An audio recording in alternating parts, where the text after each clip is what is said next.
Hey everyone, I'm CHERYL McColgan, founder of Heal, Nourish, Grow. If you've been here before, welcome back. And if you're new, I am excited that you're joining me today. I'm going to talk about a subject that is near and dear to my heart and something I've been doing a deep dive on for a very long time, but it's a process, right? This whole health journey, this whole process of changing your habits. It's all just a long, extended, and hopefully fun process. And it can be very interesting and it can be fun to experiment on yourself. And so that is what I've been doing for so many years now. But going into the holidays in particular, it's a time where people start to have more stress in their life, more obligations, and it can be a challenging time of year. So I think it's a good time to kind of revisit this topic and share with you some of the things that I've been working on personally myself lately, some of the things that I have been learning, and just kind of have a conversation about some easy things that you can do to start changing your habits without going overboard. Because what I've found in all the years, so if you haven't been around before, you might not know that my background is in psychology. My degree is in psychology. I went to graduate school for a year. I didn't finish, unfortunately, but clinical psychology, all about brain related function. So that's really what I'm into. And then my minor is in addiction studies. So that can relate to so many things, right? Exercise addiction, food addiction, sugar addiction. So that is a big part of how I've come to this work. So when you look at my background, it might kind of seem somewhat not like a direct route, but part of it is just my own personal health journey, my personal interest in health and wellness over my whole, basically my whole adult life. I've also been practicing yoga and a certified yoga instructor for well over 25 years now.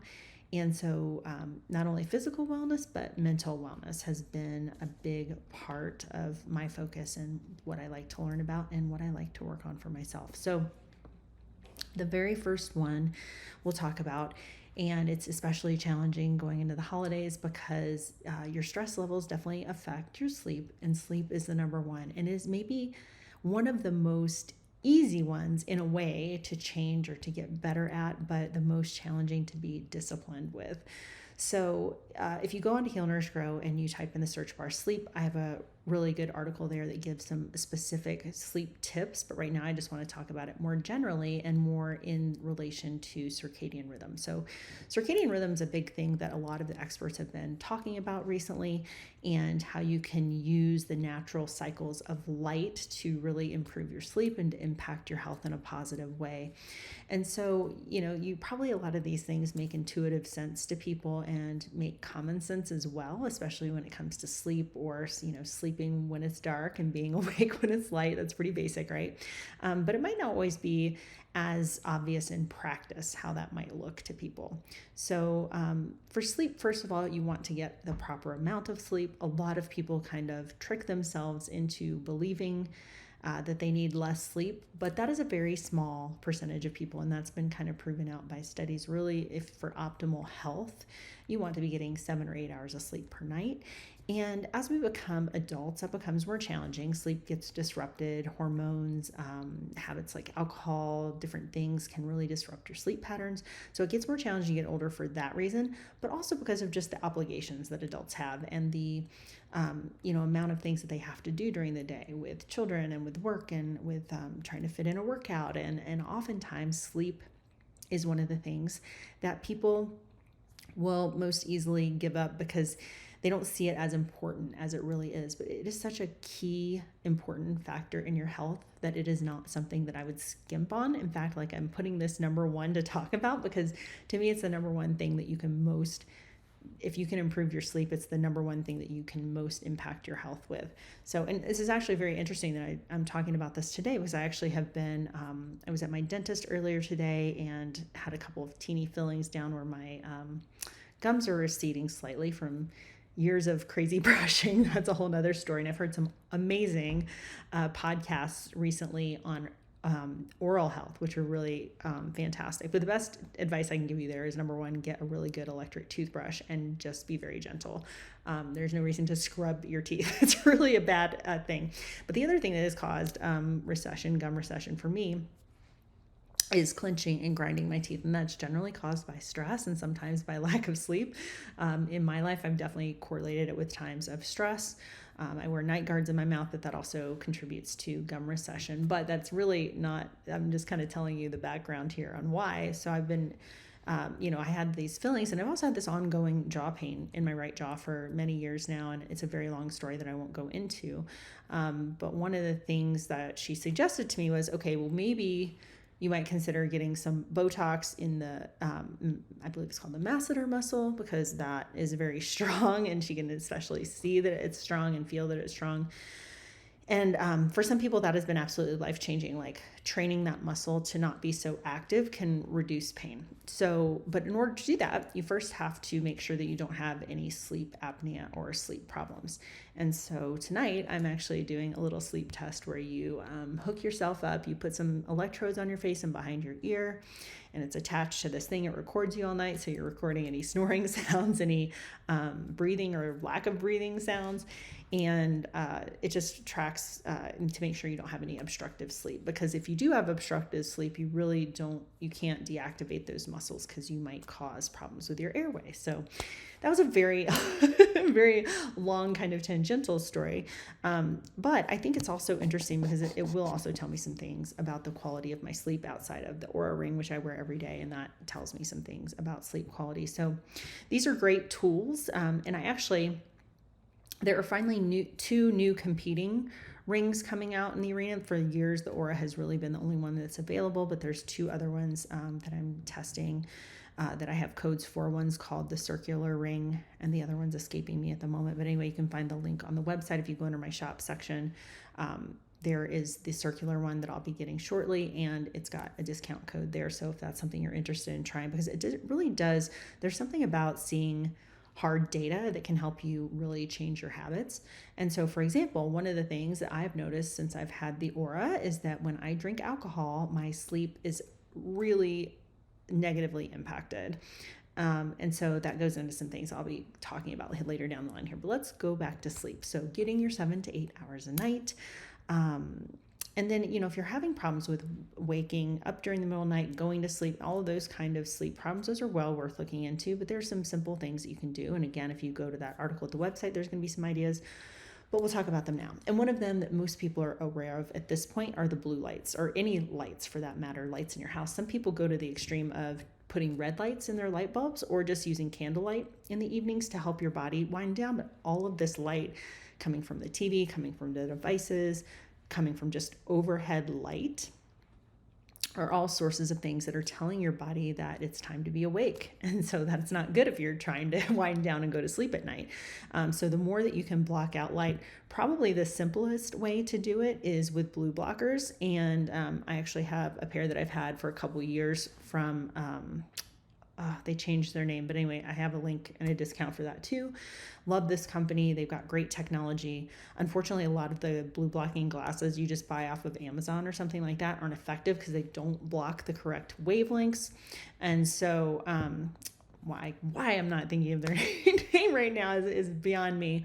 But anyway, like I said, if you go to the website, you'll see the name. I have been not very good about wearing those lately myself. And because this is all something I've been kind of, I do this quarterly. I kind of reevaluate my health plan, what I've been doing, what's working, what's not.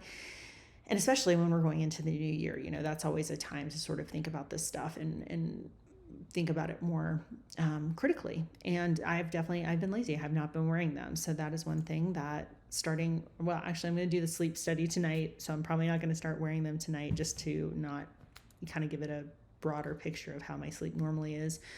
But for a lot of people, they'll say they put them on and it's almost like you took a drug. It really just calms your brain down. It makes you ready for sleep. So finding a high quality pair of blue blocking glasses or on your devices, most of them now have a light shift so that it tells you at night. For example, on my Mac, I think I can tell it at sunset. You can actually set specific times. So I tell it at sunset to switch over to red light, so that if I am on the computer late at night, I'm not getting that intense blue light into my eyes. Same thing on every phone, pretty much has that setting now. So those are really great to turn on, but I question really how effective they are, quite honestly. So that's why I think the blue blockers are the best. And the very, very best is just to not be on your devices at all, at least an hour before bedtime. I know that's really hard for a lot of people because you're trying to wind down in some way, but maybe just have a different ritual right before bed. Maybe it's that you take a nice bath. I mean, reading's okay, but reading can be stimulating as well. If you are going to read, I'd recommend not reading on a device. Obviously, that defeats the purpose. But really doing some things at night to just kind of calm yourself down and get to the mindset that you're going to go to sleep and have a very good night's sleep. The circadian rhythm stuff. So that's very interesting. What a lot of people have been talking about is there are these receptors in your eyes that detect light. It has a lot to do, again, with the sleep-wake cycle and the amount of cortisol in your body, which is kind of the stress hormone. And when it ramps up in the morning naturally, it's like, okay, you're ready to go. And then conversely, in the evening, it should be ramping down. But sometimes when you're getting improper light signals into your eyes, you're not getting these signals. And so, again, this is something I've started doing very differently. I have light-sensitive eyes. So I've pretty much worn sunglasses my entire life. But what I'm learning now about circadian rhythm, about these light sensing things in your eyes, is that you need your eyes, your eyeballs blank, no contacts, no glasses, nothing in the way, no sunglasses certainly, at least sometimes in the day, so that you can have light on your eyeballs so that they get the sense that, okay, it is daytime, we're supposed to be awake right now.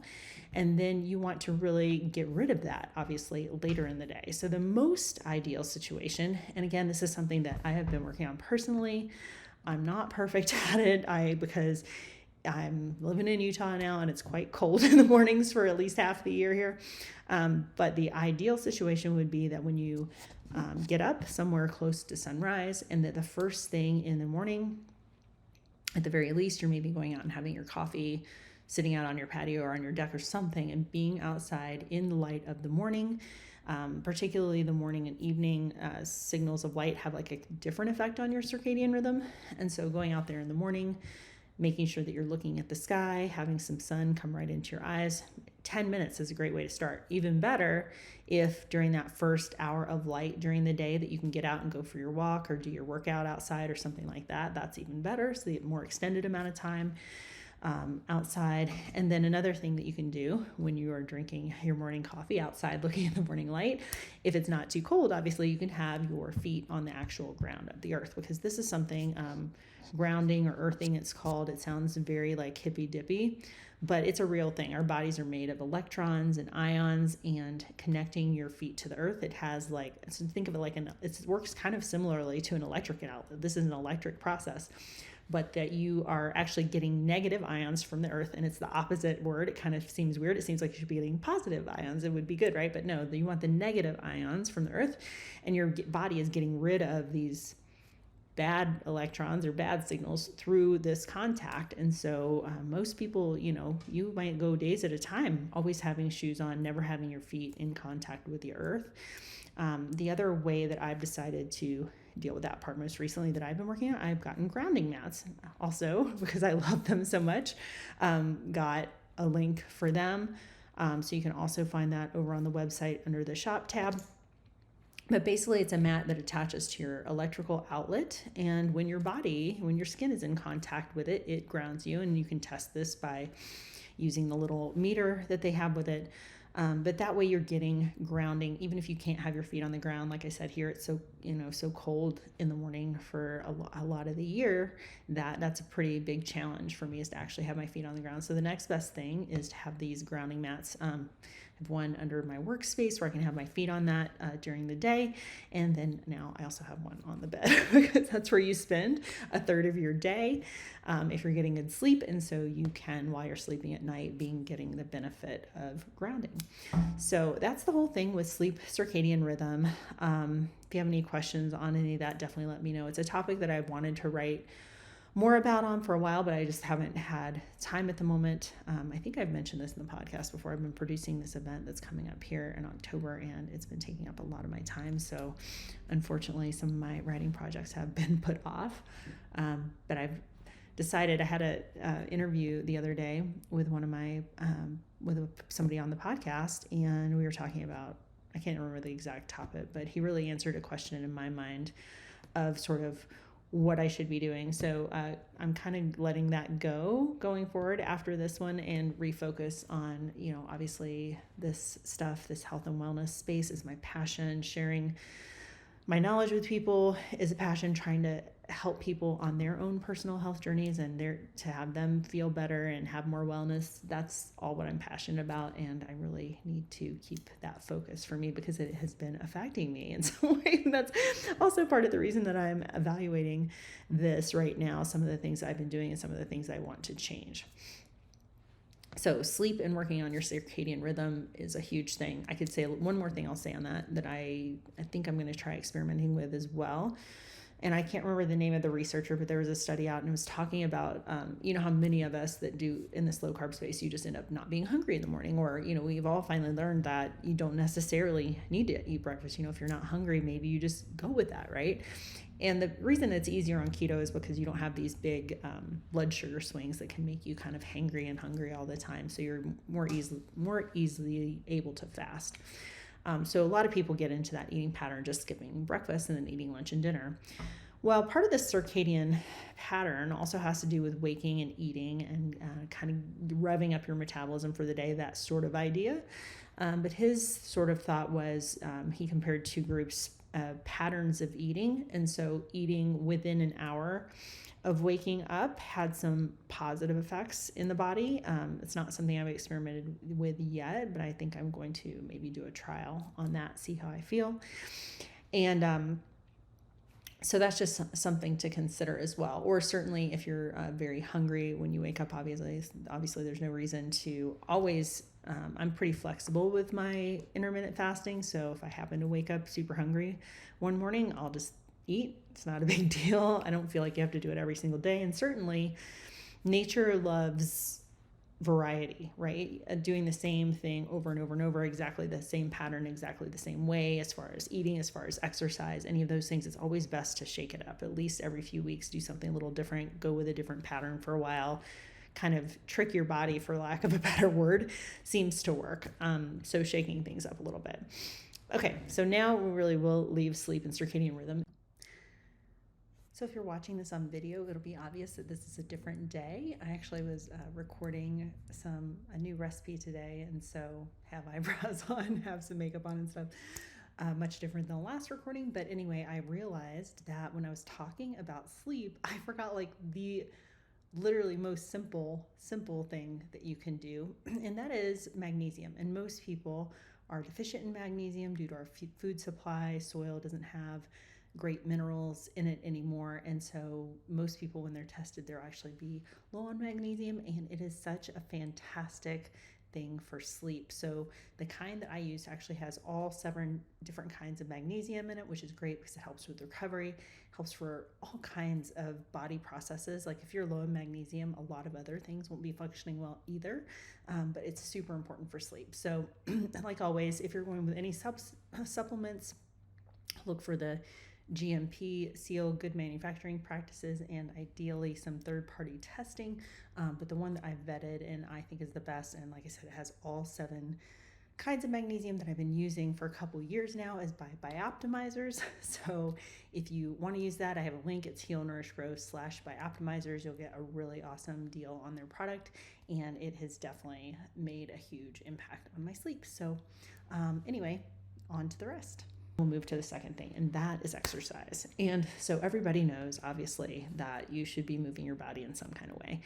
And I always like to say joyful movement. I think that for the most part, you don't want to be, doing things you hate. If you hate running, why are you running? That's kind of the one that people always think of, because running has become really kind of so pervasive in our society and always thought of as like maybe one of the highest quality exercise as well. I wish I would have known this years ago before I wrecked my knees running for 17 years and doing it to an amount that was probably detrimental to my health. I was never like a super extreme runner, but I have run one marathon. I used to log, anywhere between 25 to 35 miles a week consistently for weeks for 17 years. And it turns out that probably is not really healthy for you. There are actually some negative effects that can come from that, including calcified arteries. It seems to be much higher in people who do that kind of intensive running training for some reason. They think it might be more reactive oxygen species in the body, which can be a negative. There's a lot of things, but for the most part, putting an undue amount of stress on your body through exercise is really not the most positive thing. And also what we're learning through many research studies with exercise is that cardio, yes, you need a certain amount of cardio. You need to walk or move your body, do some kind of cardiovascular activity every week. But people really get addicted to that. They get addicted to the feeling, they get addicted to the routine. And so they will do cardio to the detriment of what really is probably the most impactful thing that you can do for your health, which is strength training. And I've talked about this a little bit in the past. Throughout my life, I've had different bouts of starting when I remember this, in the 8th grade. We had a weight machine in our garage and I was a basketball player. And so I weight trained and I was pretty consistent with it for probably several months. And at some point got off of that. And then at other various times in my life, I've done bouts with strength training while I'll stick with it pretty consistently for a few months even, and then somehow get back off it again. And always for the reason, because I really do love being outside. I love, even though I don't run anymore, I can now, for the most part, I definitely still have flare-ups with my knees, but can walk or hike pretty much as I want with pain-free. And I love being outside.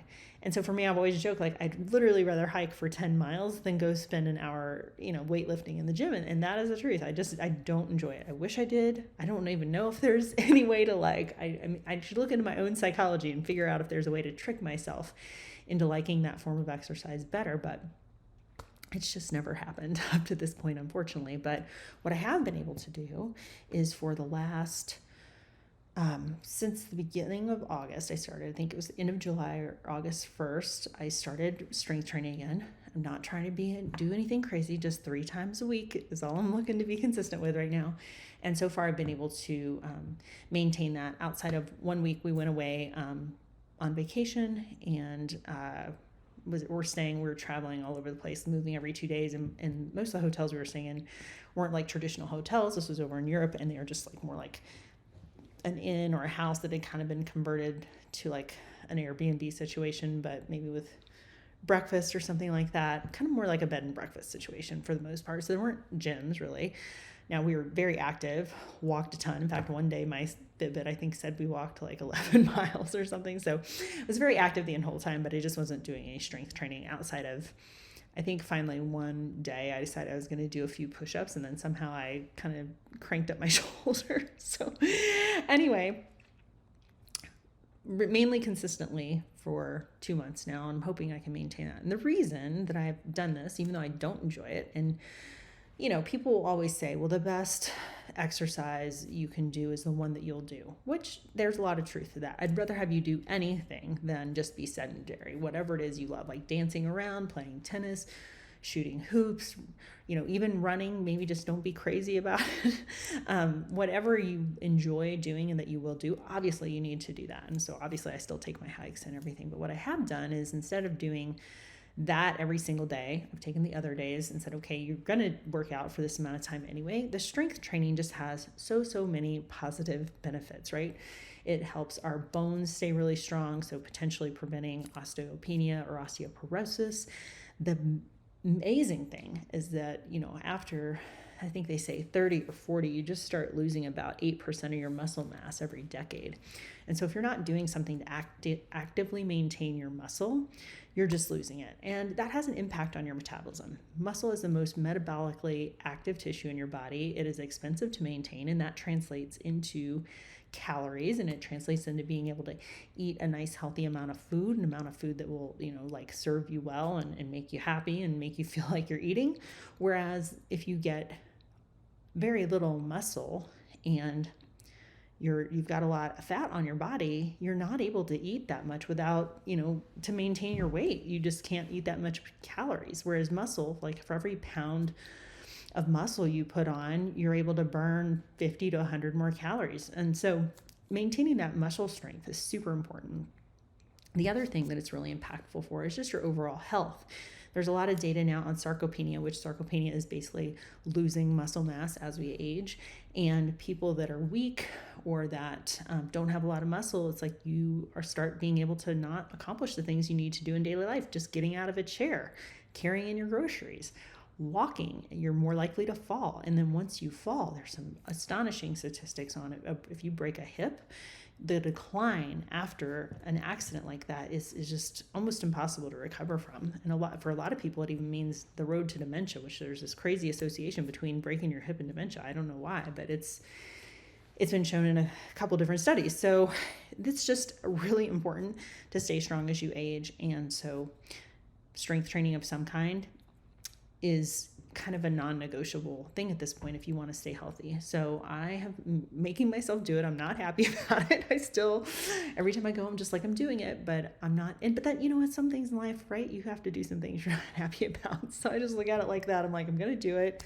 I'm going to try to stick with it this time. I will definitely give you a report. Maybe actually talking about this, maybe it'll help keep me accountable. There's also something to that. Also, if you can find a partner to go with, Peter and I's schedules have kind of been very different. I do much better if I get it out of the way in the morning, especially since I hate it. If I wait until the evening, then I'm tired and I'm just so much more likely to blow it off. So, and then obviously his work schedule, he really needs to be really focused in the morning on that. And so he hasn't been able to go with me, but in the times where we have been able to go together, I've definitely been much more able to sustain that, because you kind of just, you egg each other on if one's not in the mood, but the other's like, oh, no, let's go. And you go, and then you get it done. So having a partner, that's also tons of studies have proven that out. You're much more likely to stick with any exercise plan if you have an accountability buddy. That's what I like to call them. If you go back to South Park, you'll find that. I didn't make it up myself, but I always thought that was a really cute phrase for some reason. So exercise, you don't want to just start going overboard right from the beginning. I picked 3 days a week because I knew it's an amount that works for me and that I can maintain, because I do have a long history with exercise and always moving my body. But if you're just starting from literally being very sedentary and doing nothing, just something as simple as 5 minutes 2 times a week, that's a great place to start. I always say when I'm working with people on, changing habits, or if it's working on their diet or whatever, the reason that most people fail with these changes is because they'll take on too much at once. And so then they can't maintain it. All right. Hopefully that didn't have me lose too much of my train of thought. I actually had to stop and do a call. But what I was saying was that why most people fail is they try to do too many things at once, or take on too many changes at once. Like, I'm going to change my diet, and they just go like hardcore keto from day one, when they've been eating a diet that's like full of carbs for maybe years at some points. And so they might make it for a few days, they might make it for a couple weeks, but then they just quickly fall back to their old ways because they've taken on too much. Same with exercise. New Year's resolution, I'm going to work out every day. That might last for a little while, but it's very tough to maintain when you haven't built up to it. So starting slow is really the best way to approach any of these changes. Outside of sleep, I'd say get on a sleep schedule, do it every night. That's relatively an easy one, just having the discipline to get into bed at a certain time every night, or to put on the blue light blocking glasses. That's a little easier than, going to the gym a certain number of times a week or doing some exercise. So starting with something that's as little as 5 minutes a day, whichever one of any of these things that you're trying to change or to make better habits around, is just start slow. And then also tracking your progress in some way, whether it's in an app, whether it's tracking your food for a little while. Some of these ways of tracking or writing things down in a journal. That's a great way to also help keep yourself accountable. Having a coach is a great way to keep yourself accountable as well. Just having somebody to check in with, having your accountability buddy, whatever it is.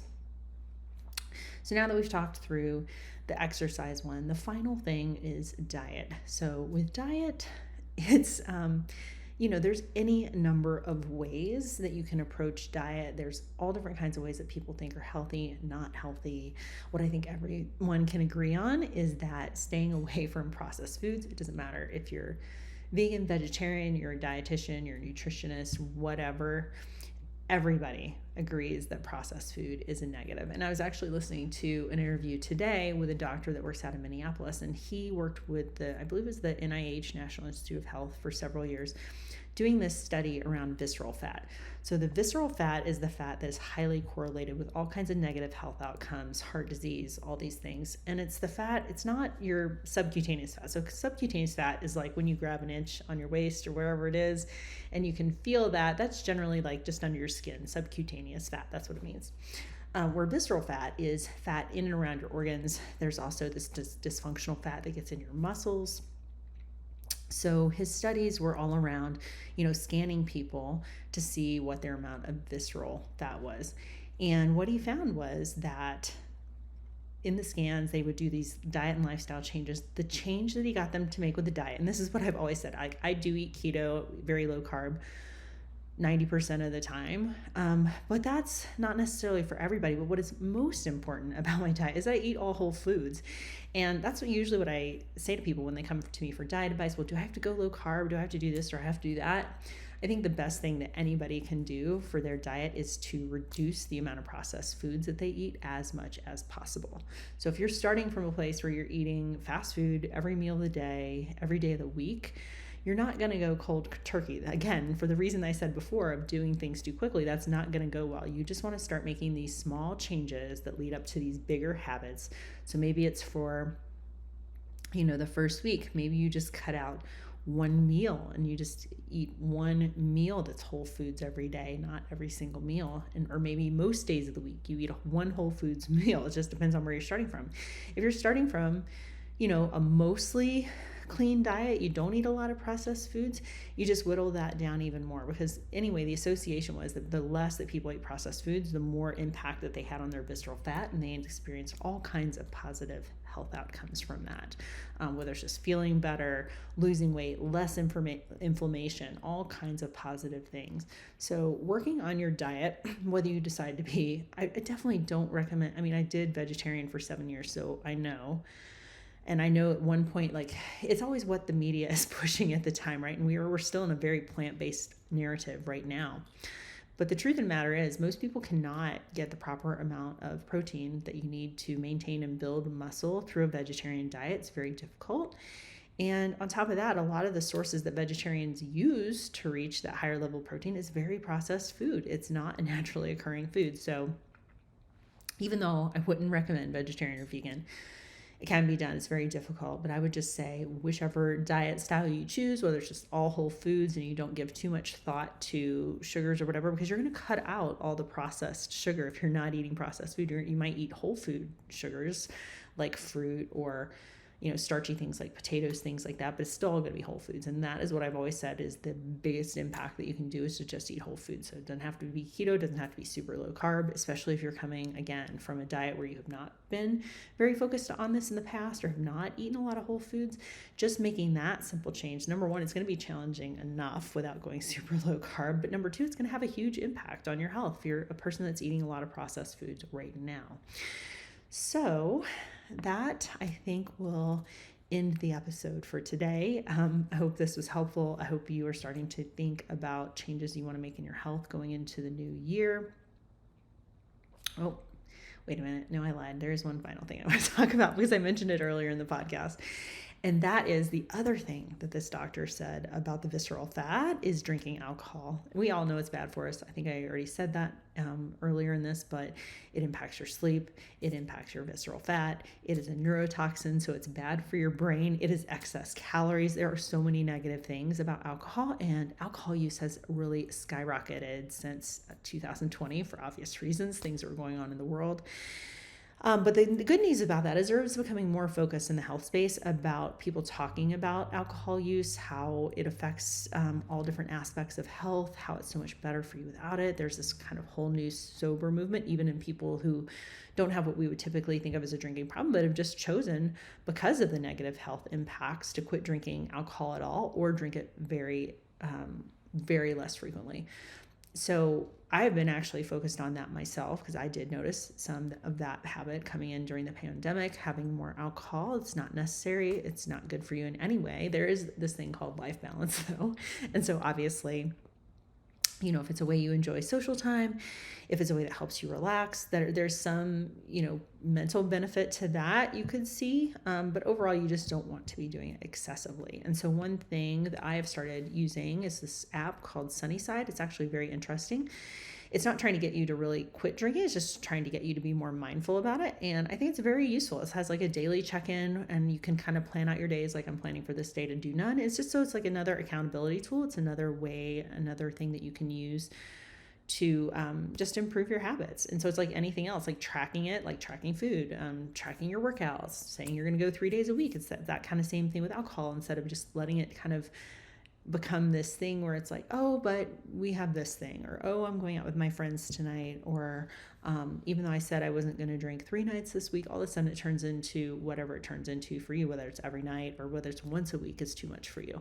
But I would say, again, any amount in general, taking aside that little life balance thing, and enjoying wine with food. Like, obviously the trip we went on was to France, and the wine and food pairings there are so amazing. And so that's something that I am grateful to have experienced, and didn't want to say that I'm not going to do that for that trip. But I'd say just life in general, if you're focused on your health, it is definitely a habit that you want to minimize as much as possible. And so if it is kind of a stress relieving thing or something like that for you, for finding balance, it's good to find some alternatives to that. One of the other things I've really been experimenting with a lot outside of that app is just these, I'm actually getting ready to write an article about it. It's kind of like the best alcohol alternatives drinks that are out there, and there's so many more of them now. And I'm focused, of course, on the ones with no added sugar, because that is not something I want to add into my life either. Just because you're substituting your drinking behavior, and then all of a sudden you're going to drink this mocktail that's got 20 grams of sugar. That's not a great substitute either. But what I have found are some of these ones. One that I really love is Ritual. I have a 15% discount with them. So if you go to healnourishgrow.com/ritual, I love their stuff. I have several mocktail recipes on the website. And they're like spirit substitutes, so you really can use them in any cocktail that you know of that you like. And I would say the taste, it's not exactly the same, but it is pretty darn close. Good facsimile. And actually, my favorite is, if you happen to like a Negroni, there's a recipe for it on my website that's a non-alcohol Negroni, and that is really delicious. And I love that their name's Ritual, because I've often said that about alcohol, is that, probably at least half of it is the experience of opening the bottle and mixing the drink, or pouring the wine, or whatever it is, and putting it in a fancy glass, and having that kind of thing that automatically makes you start to relax, just because you're about to do it. So whether or not it contains alcohol is not necessarily the biggest part of it, although I have talked to some other people about this, and they say, well, I don't even really like the taste of alcohol that much. It's more for me, I want that effect, right? And so some of these substitute ones that I've been trying, one's called 3 Spirits, one's called Moment. There's so many of these links on my website now for these alternatives. And like I said, I will have that article up soon. But the things that they're putting in there are kind of like adaptogens, or things that help you relax, or things that help you sleep. So even though there's no alcohol in them, they are putting things in it that are beneficial to you in other ways, or that help you relax in other ways. A lot of them have adaptogens like ashwagandha, or like I said, other things that either help you sleep or relax. So it kind of gives you, it's not the same feeling as alcohol, but it's nice. It is relaxing. I've noticed, one thing I've noticed that it seems to help with is kind of relax my muscles a little bit in the evening, which is nice. So there are lots of ways to approach that, and to do these substitute behaviors that are often really helpful when you're trying to change habits. So if your habit is pouring that glass of wine at night, you're still pouring something, but you're replacing it with something healthier. So these replacement behaviors are really useful. So, okay, now I think I actually am finished with what I wanted to say in this episode. So also there's another great resource on the website for goal setting. If you go to the website and search Ultimate Wellness in the search bar, it's within that article. It is a 10 years goal thing, which I've talked about this before on the podcast. That can seem really daunting, but it breaks it down. And basically the theory behind this is, whatever you decide your 10-year goals are, that's going to help you make decisions in the month, in the year, and on a day-to-day basis that help you support that goal. It just makes things a lot more clear. So when you have those goals, you kind of work backwards. Say in the easiest one, the example I always use, because it's the easiest for people to envision, is a marathon. If you're going to run a marathon, you don't just go out one day and run a marathon, although people have done things that crazy, but generally you're building up to it. And so you're creating those habits that you work on for several weeks, several months leading up to before you do the marathon, that allows you to do it in a way that's comfortable, in a way that makes sense. So it's the same thing with these goals. You're laying it out so that you're doing these build up habits to whatever that goal is, so that you can eventually get there in a comfortable and easy way. And again, it's that idea of taking little steps, little habits, little changes that lead up to big results later on. Okay, so let me know in the comments whether you thought this is useful. Let me know if you try any of these tools that I've suggested today. Look for the article on the alcohol substitutes coming out, because I think that's super interesting, and I think it's definitely something that is people can use, and it's something that will help you, change your habits, get less visceral fat, be healthier, sleep better. Sleep is the big one. The Oura Ring was a huge game changer for me in that respect, because when I would see what would happen to my sleep patterns and my heart rate variability on nights that I would drink, it was really enlightening. So, and you don't need a tool to tell you that. I should have obviously, we all know this, but sometimes seeing that data somehow solidifies it, makes it easier to comprehend, easier to make those changes. So that is why I'm a big fan of the data. Any tools that will help, I'm all for it. So until next time, hope you have a wonderful rest of your day, and get in touch if you need help with any of these ideas.